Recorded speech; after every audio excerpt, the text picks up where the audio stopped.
Assalamualaikum warahmatullahi wabarakatuh. Perkenalkan, nama saya Rumiati A. Ismail dengan NIM 221424031. Saya dari jurusan Ilmu Hukum Kemasyarakatan, Prodi PPKN Fakultas Ilmu Sosial Universitas Negeri Gorontalo. Pada kesempatan kali ini, saya akan membahas topik yang sangat relevan dan dekat dengan kehidupan kita sehari-hari, yaitu kebijakan pengendalian harga sembako.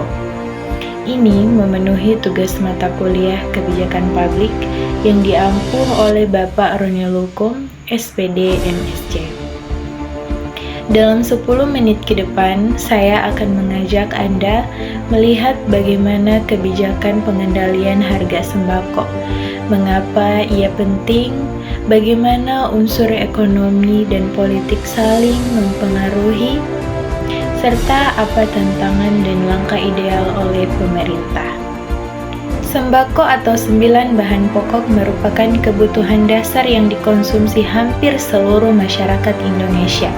Barang-barang seperti beras, minyak goreng, gula, telur, dan daging menjadi bagian dari pengeluaran rumah tangga setiap hari.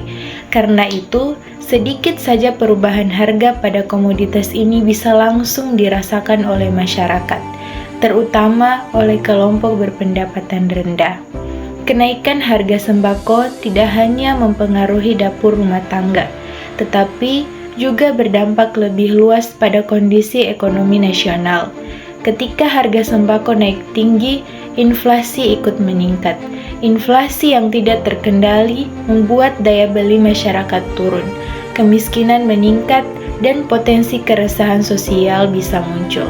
Karena itu, bagi pemerintah, menjaga stabilitas harga sembako adalah salah satu tugas ekonomi yang paling krusial. Namun, stabilitas harga bukan hanya urusan ekonomi, ia juga menjadi simbol keberhasilan atau kegagalan pemerintah di mata publik. Inilah yang membuat isu sembako selalu menjadi sorotan publik dan menjadi topik sensitif di ruang publik. Dari sisi ekonomi, pengendalian harga memiliki beberapa tujuan utama. Yang pertama, menjaga inflasi tetap stabil. Ketika harga sembako terkendali, inflasi juga lebih mudah dikendalikan.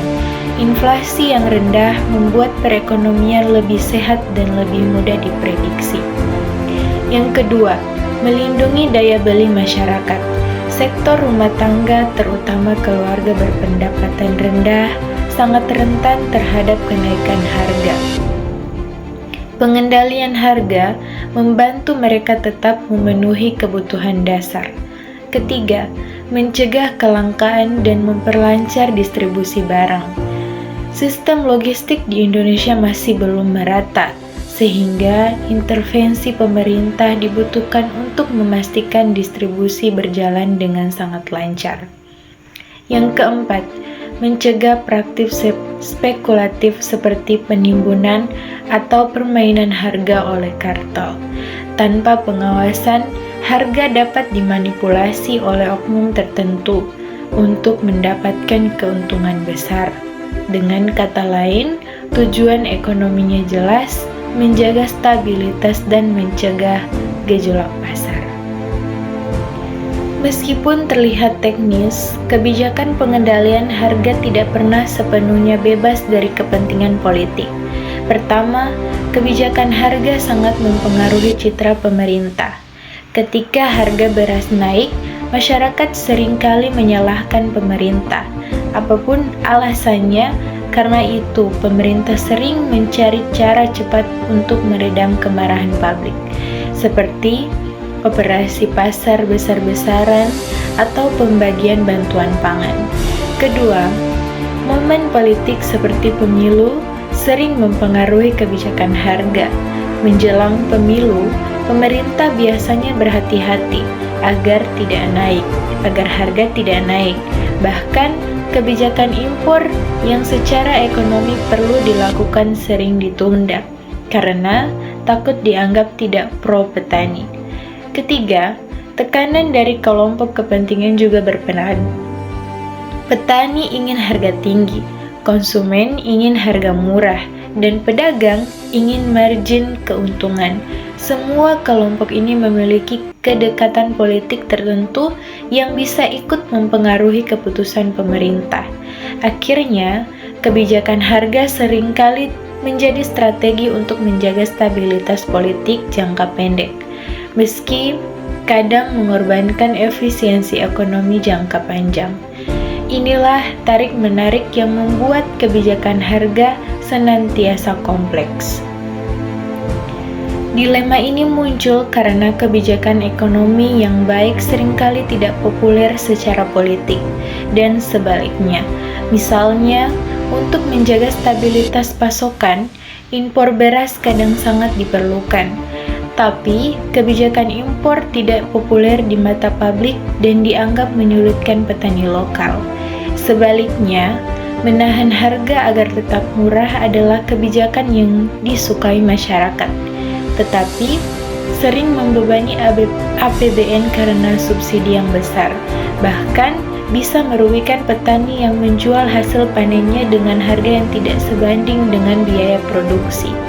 Dilema inilah yang harus dikelola pemerintah, memilih kebijakan yang secara ekonomi benar tetapi punya risiko politik, atau kebijakan yang politis menguntungkan tetapi secara ekonomi merugikan dalam jangka panjang. Ada beberapa tantangan besar dalam menjaga harga sembako. Yang pertama, fluktuasi harga global, terutama untuk komoditas yang masih diimpor. Yang kedua, rantai distribusi yang belum efisien, sehingga biaya logistik membuat harga semakin mahal. Yang ketiga, ketidakakuratan data, terutama data produksi beras, sehingga kebijakan sering terlambat atau tidak tepat sasaran. Yang keempat, kapasitas cadangan pangan yang terbatas, membuat pemerintah sering mengambil langkah darurat. Yang kelima, koordinasi antar instansi yang belum optimal, sehingga kebijakan tidak selalu berjalan seragam. Tantangan-tantangan ini membuat reformasi yang lebih mendalam dalam sektor pangan nasional. Untuk mencapai keseimbangan antara ekonomi dan politik, beberapa langkah yang dapat dilakukan pemerintah yaitu: yang pertama, menyediakan data pangan yang akurat dan real-time. Kedua, mendorong efisiensi logistik terutama di wilayah Indonesia Timur. Ketiga, menguatkan cadangan pangan strategis agar intervensi tidak selalu reaktif. Yang keempat, menerapkan kebijakan harga yang konsisten, tidak berubah-ubah menjelang momen politik. Yang kelima, melibatkan seluruh aktor, termasuk petani, pelaku pasar, dan konsumen dalam proses perumusan kebijakan. Dengan langkah-langkah tersebut, kebijakan harga akan lebih stabil, transparan, dan tidak terlalu dipengaruhi oleh kepentingan politik jangka pendek. Sebagai kesimpulan, kebijakan pengendalian harga sembako berada di antara dua kekuatan besar, yaitu kebutuhan ekonomi untuk menjaga stabilitas dan tekanan politik untuk menjaga dukungan masyarakat. Selama masyarakat sangat tergantung pada harga sembako, kebijakan ini akan terus menjadi isu strategis dalam pembangunan nasional. Harapannya, pemerintah dapat menjaga keseimbangan antara keduanya dan mengambil kebijakan yang berpihak pada kepentingan jangka panjang masyarakat.